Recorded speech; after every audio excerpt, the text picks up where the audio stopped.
Hello friends. चलिए, अभी तक हमने देखा था कि प्रपोज़ल क्या होता है और प्रॉमिस क्या होता है, और 2C में जो व्यक्ति प्रस्ताव करता है उसे प्रॉमिसर बोलते हैं, और जिस व्यक्ति से प्रस्ताव किया जाता है वो प्रॉमिसी कहलाता है। अब हम आगे चलते हैं। देखिए, जैसा कि मैंने आपको बताया था कि आप अपना कोई भी प्रपोज़ल या प्रस्ताव जिस भी रूप में आप कर सकते हैं, चाहे आचरण के रूप में, चाहे लिखित रूप में, चाहे मौखिक रूप में, जो भी आपका आशय हो। आप किसी कार्य के द्वारा भी कर सकते हैं, किसी लोभ के द्वारा भी कर सकते हैं। You make promise either by way of any act और बाय एनी ओमिशन। तो ये सेक्शन 3 में साफ लिखा है। अब आपका प्रस्ताव की कम्युनिकेशन भी मैंने बताया था, जिससे आप अपना कोई प्रस्ताव करना चाहते हैं, प्रपोजल करना चाहते हैं, तो वो उसकी कम्युनिकेशन भी होनी चाहिए। तो वो कम्युनिकेशन कब कंप्लीट होती है?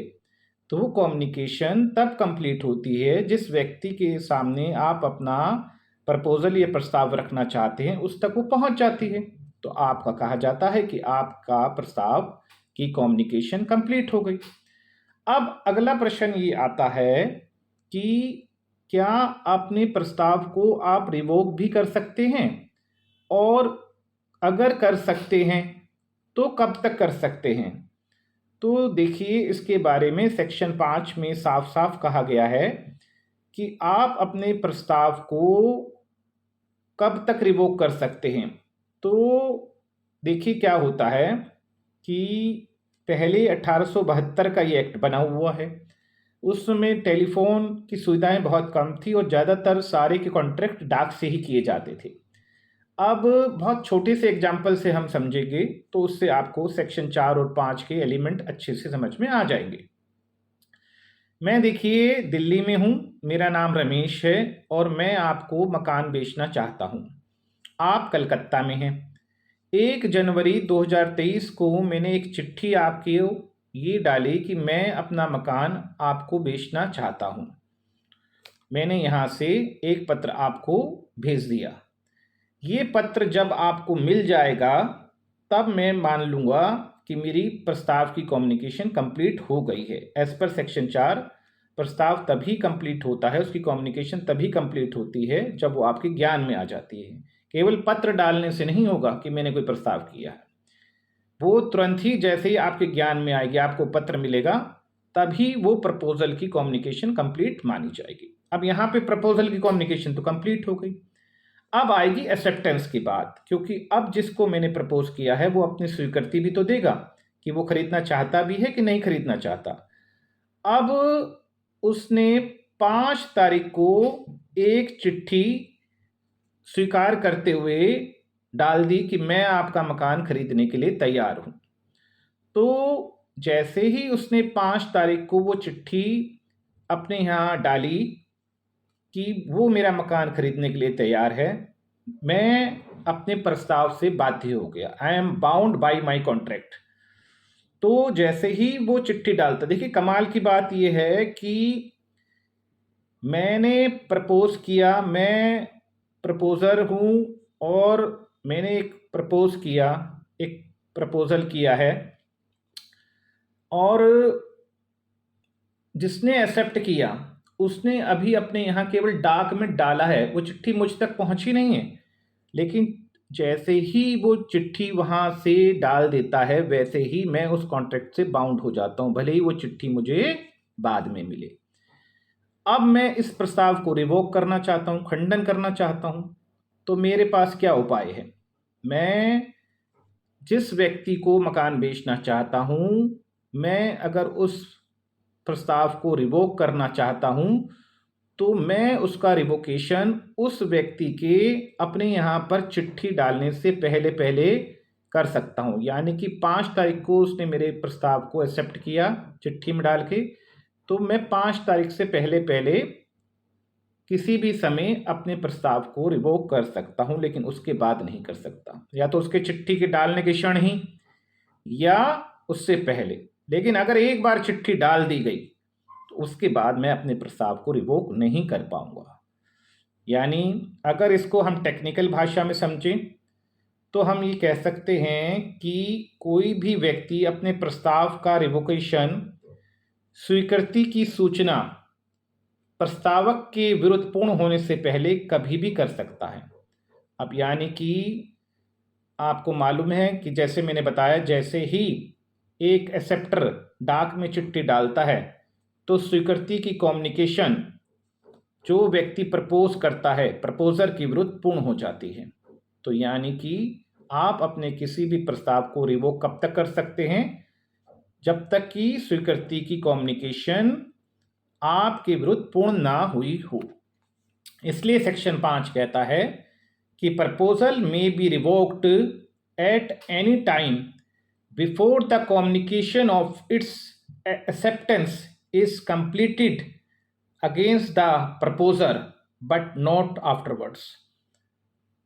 ठीक है, अच्छे से समझ में आ गया कि भाई चिट्ठी डालने से पहले तो मैं कभी भी अपना प्रस्ताव रिवोक कर लूँ। भाई 5 तारीख को उसने अपनी चिट्ठी डाली, मैंने 4 तारीख को ही उसे फ़ोन कर दिया या तार भेज दिया कि मैं मकान नहीं बेचना चाहता, लेकिन अगर वो चिट्ठी 5 तारीख को डाल देगा, मेरे प्रस्ताव को स्वीकार कर लेगा, यानी कि जैसे ही वो चिट्ठी डालता है तो ये कहा जाता है कि स्वीकृति की सूचना कम्युनिकेशन प्रपोजर के अगेंस्ट कंप्लीट हो गई है। ठीक है, तो यानी कि जब भी स्वीकृति की कोई कम्युनिकेशन प्रपोजर के विरुद्ध पूर्ण होने से पहले कभी भी रिवोक की जा सकती है, उसके बाद नहीं की जा सकती है। तो ये बात आपको इतनी सी ध्यान रखनी है।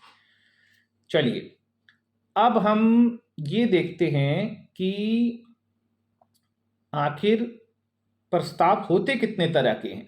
तो देखिए, प्रस्ताव एक होता है स्पेसिफाइड, एक होता है जर्नल।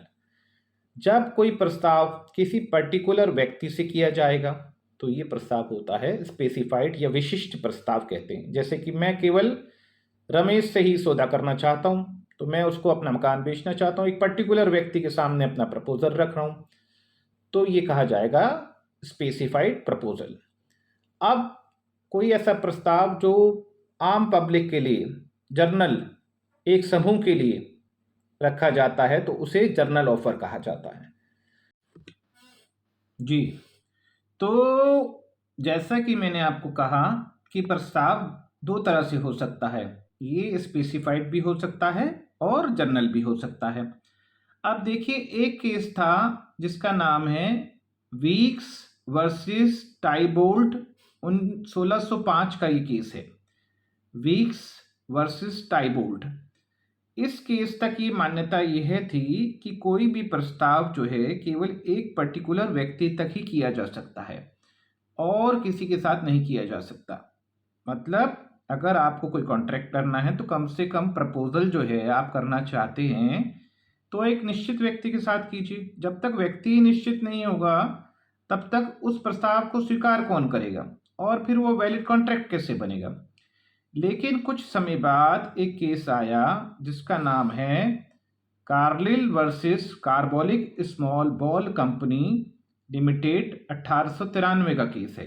1893 में केस आया था जिसमें वीक्स वर्सेस टाइबोल्ट 1605 के केस को ओवररूल्ड कर दिया गया और ये कहा गया कि एक प्रस्ताव पूरे समूह, एक विश्व, जर्नल लोगों के साथ भी किया जा सकता है, ऐसा नहीं है, लेकिन संविदा उन्हीं के साथ फॉर्म्ड होगी, गठित होगी, जो उस प्रस्ताव को स्वीकार करेगा, उसकी स्वीकृति करेगा। अब देखिए, जर्नली क्या होता है कि विशिष्ट प्रस्ताव जब हम करते हैं किसी व्यक्ति से तो वो अपनी स्वीकृति की कम्युनिकेशन उसे एक्सेप्ट करके हमें दे देता है।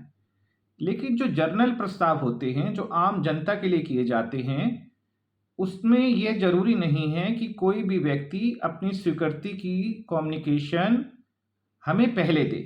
इसकी वजह यह है कि जैसे मान लीजिए इस केस के हम फैक्ट देखते हैं कि Carlill versus carbolic small ball company क्या करती थी, एक इन्फ्लुएंजा की दवा बनाती थी और इन्होंने कहा कि जो भी व्यक्ति हमारी बनाई हुई दवा का प्रयोग करेगा और फिर भी उसे अगर इन्फ्लुएंजा हो जाता है तो कंपनी उसे 100 पाउंड देगी। अपनी बात को बल देने के लिए, महत्व देने के लिए उन्होंने उस 100 पाउंड को बैंक में भी जमा कर दी।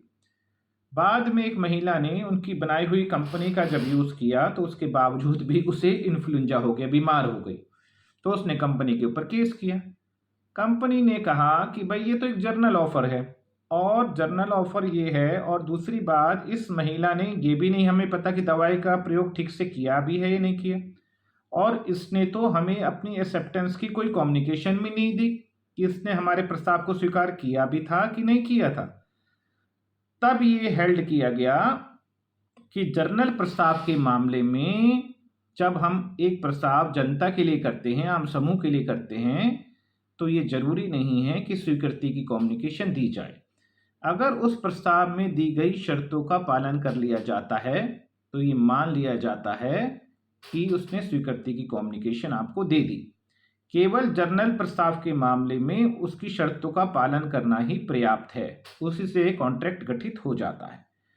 वरना तो हर लोग ये कहेंगे कि भाई एडवर्टाइजमेंट करेंगे और ये कहेंगे कि भाई आप हमारी दवा का प्रयोग कीजिए, हम आपको पैसा देंगे। तो ऐसे तो संभव नहीं है ना, कि इतने बड़े समूह के अंदर ये संभव नहीं है कि प्रत्येक व्यक्ति उस दवा का प्रयोग करने से पहले कंपनी को सूचित करे कि मैंने आपकी दवा लेनी शुरू कर दी है, मैंने आपके प्रस्ताव को स्वीकार कर लिया है। ऐसा संभव नहीं है। इसलिए जर्नल ऑफर के मामले में प्रस्ताव की शर्तों का पालन ही करना पर्याप्त है।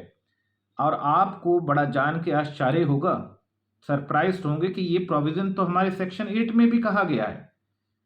कि क्या कहा गया है कि जब कोई व्यक्ति प्रस्ताव की शर्तों का पालन कर लेता है, परफॉर्मेंस कर लेता है, तो ये मान ले दिया जाता है कि उसने प्रस्ताव को स्वीकार कर लिया है। ठीक है, तो ये बात प्रोविजन सेक्शन 8 में भी कहा गया है। तो अब हम ये देखते हैं कि देखिए आपको जर्नल ऑफर से रिलेटेड कुछ केस लो और भी ध्यान रखने हैं। जैसे एक तो इम्पॉर्टेंट केस है वीक्स वर्सेस टाइबोल्ड, जो सबसे पहला केस था। इसमें तो ये कह दिया गया था कि प्रस्ताव केवल विशिष्ट व्यक्ति को ही किया जा सकता है।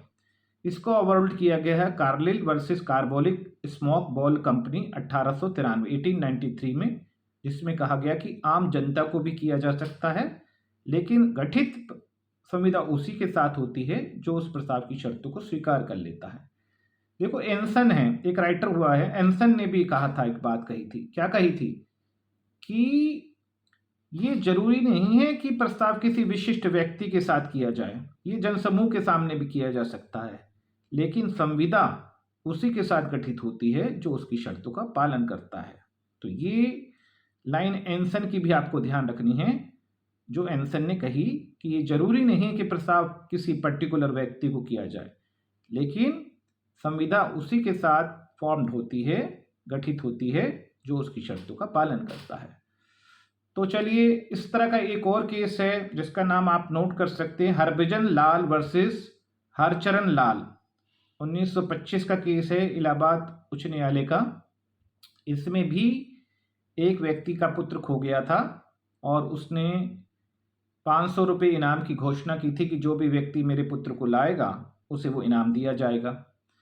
तो इस प्रस्ताव की जब एक व्यक्ति को जानकारी हुई तो वो उस बच्चे को लेकर आया, तो उसने इनाम देने से इसलिए मना कर दिया कि उसने कहा कि इसने अपनी कोई स्वीकृति की, एक्सेप्टेंस की कम्युनिकेशन मुझे की ही नहीं थी।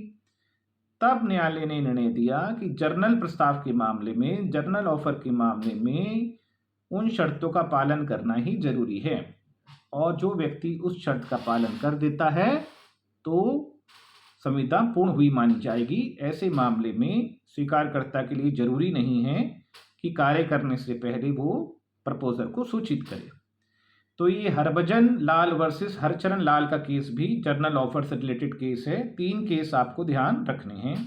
मैं फिर रिपीट कर रहा हूँ, वीक्स वर्सेस टाइबोल्ड 1605 का केस है, Carlill versus carbolic smoke ball company limited 1893, और हरभजन लाल वर्सेस हरचरण लाल 1925 इलाहाबाद हाई कोर्ट का केस जर्नल ऑफर से रिलेटेड है।